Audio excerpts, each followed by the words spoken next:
Well, the trade deal is welcome news at the World Cheese Awards, which are underway this week in Switzerland. The event is a celebration of culture, tourism, and, of course, cheese making. More than 5,200 cheeses from 46 countries were entered into this year's competition. And after a thorough judging process, the top prize went to an aged Gruyere made by a small dairy in Western Switzerland.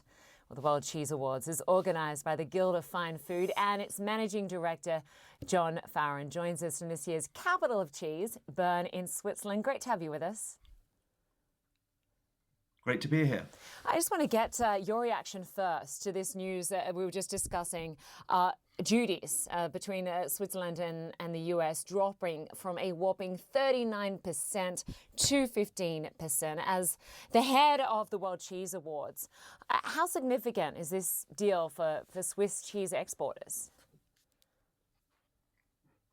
Well, I think they'll be hugely pleased. I'm sure they're chuffed about that. These tariffs have stifled trade, and they've caused quite a lot of caution, not just in Switzerland, to be honest with you, but around the world, which I think has led to a lot of people in the cheese industry to just not trade with each other. Business has slowed down. International relations have slowed down between the smaller and major cheesemakers and wholesalers and retailers across the world. So, yeah, I mean, it's good news, but we're only back to where we were a few months or years ago. Yeah, exactly. As a cheese lover, I would have loved to have been a judge or to be a judge at your cheese awards. This is the largest cheese awards in the world, 5,244 entries from some 46 countries. I mean, just, John, what does that scale tell you about the fact that this is a record-breaking, cheese event, right? Just take us through what happened this week.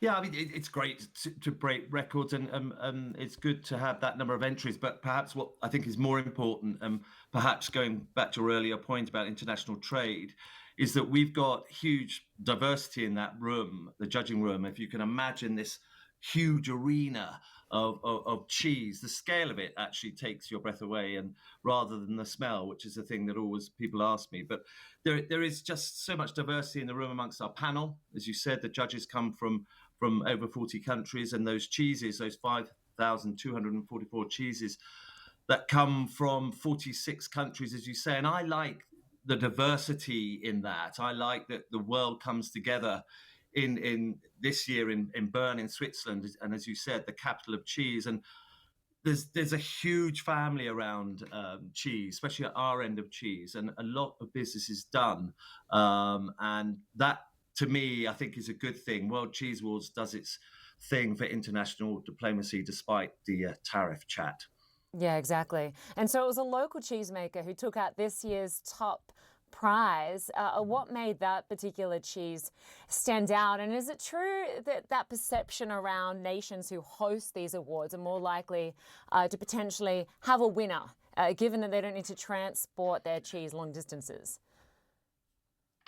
There's something in that. I mean, just to give you some context, that those cheeses were assessed over 110 different tables and teams, and then each marked for bronze, silver, gold, or no award, giving some feedback to our cheesemakers, but through those judges. We asked them to choose a super gold from each table, so we ended up with 107 super gold. Some of the tables didn't award one. They were then judged again by a different panel of 14 experts, and then we left us with 14 cheeses, and then they were assessed again in front of a live audience and on World Cheese Awards TV. So, yeah, there's a layer process there, but you're right. Only in the last 3 or 4 years, actually, we've found that the host country seems to win through the world champion cheese, and it's been from the host country. That could be because of travel. That could be because our judges are perhaps immersed in the terroir of that nation, and therefore somehow there's a sense of place. And sometimes that, I think, can affect how you assess things. But I think it's important to mention, for its first 30 years, that didn't tend to happen. It's only a recent vibe. John Farrand, great to have you with us. I wish I could sample some of those cheeses right now. I'll have to get some later tonight. Appreciate your time, John.